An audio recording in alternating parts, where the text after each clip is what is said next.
Hard illegal drugs on the streets are playing a major role in crime, according to the DEA. And they say crack cocaine and heroin are two of the biggest threats to the Metro New Orleans area, fueling the violent crimes, with drug dealers fighting over control of territories and users committing crimes to get their next hit to inhale or inject. The vast majority of all crimes that are committed at some point have some correlation or is directly connected to illegal drugs. Recently, the DEA received a tip from the Colombian National Police in South America that led DEA agents to a ship docked at the port of New Orleans' Napoleon Avenue Wharf, where they seize 450 kilograms of cocaine. It's a substantial hit in somebody's pocket. Street value, at least $10 million of drugs removed from New Orleans neighborhoods. Jimmy Fox, a special agent in charge of the DEA in New Orleans, says most of the drugs seized in this area are from Houston, but they originate here in South America. These pictures taken in the jungles of Colombia show the types of makeshift manufacturing labs used to produce the drugs, which are transported mostly by boat to Mexico.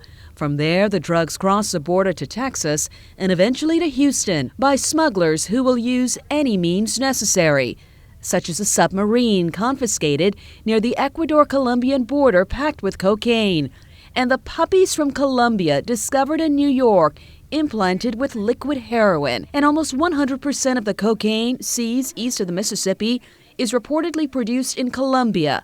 The top DEA man based in Bogota says behind-the-scenes intelligence from Colombia has been significant. Based on the work that they're working an investigation, I could connect that dot to something going on in New York, something going on in New Orleans, something going on in Gulfport. Bergman says few people realize that Colombia is now a key partner for American law enforcement in the war on drug cartels. No longer is it the violence-plagued nation as was the case during the days of drug lord Pablo Escobar. Here in Bogota, Colombia, many people will tell you they are tired of hearing about the nation's connection to illegal drugs. While they admit it is a problem, they say it paints all Colombians with a negative brush. And they say the reality is those drug labs are thousands of miles away from big cities like this where most Colombians live. And it is far away from the big cities, deep in the Colombian jungles where actions are impacting American lives. Through this mock demonstration, the Colombian National Police show how they move in on drug labs. It is a method that's reportedly reducing the amount of drugs leaving the country. And this is the National Police Chief of Colombia, General Oscar Naranjo, who the DEA credits with a major role in the success of intercepting the transportation of illegal drugs. This was him recently in Orlando at the International Association of Chiefs of Police Convention.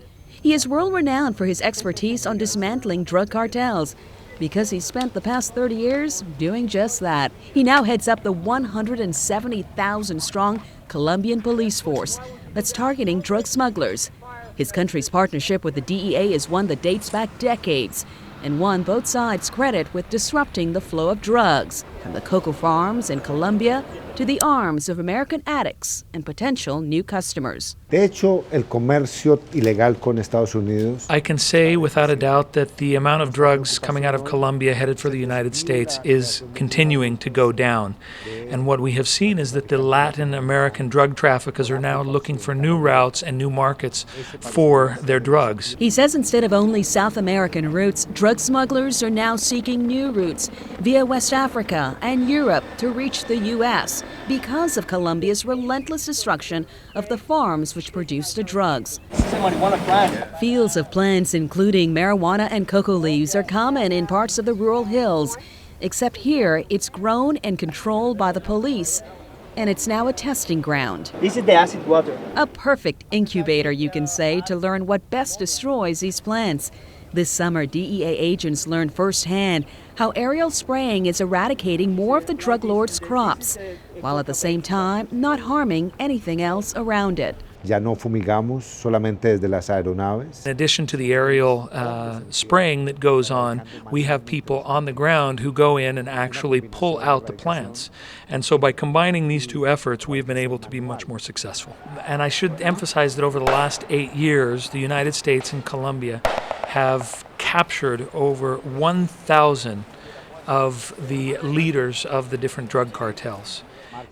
All of them wanted by the U.S. justice system, and they have been extradited to the United States to face trial. The result? Colombia's worldwide cocaine production has reportedly dropped nearly in half, from 94% to 52%, according to the general. Clearly, it is a priority for the newly elected president, Juan Manuel Santos, who had this to say when I asked him in Bogota. What are you going to do to help win that fight that everyone's concerned about? Keep on fighting. Keep on fighting. It is a fight that's now shifted to Mexico. DEA agents say Mexico's drug traffickers now control most of the U.S. drug markets. Much of what ends up in the Metro New Orleans area is connected to the big cartels based in Mexico. The Colombian National Police are also sharing their knowledge, training thousands of Mexican police on that new battleground. It is a fight that also stresses the educational component, such as this exhibit at the downtown Old U.S. Mint, which showcases the dangers of illegal drug use. As perception of harm increases, drug use decreases. A trend law enforcement hope continues for the sake of the countless lives affected by the drug-fueled violent crime in the metropolitan New Orleans area.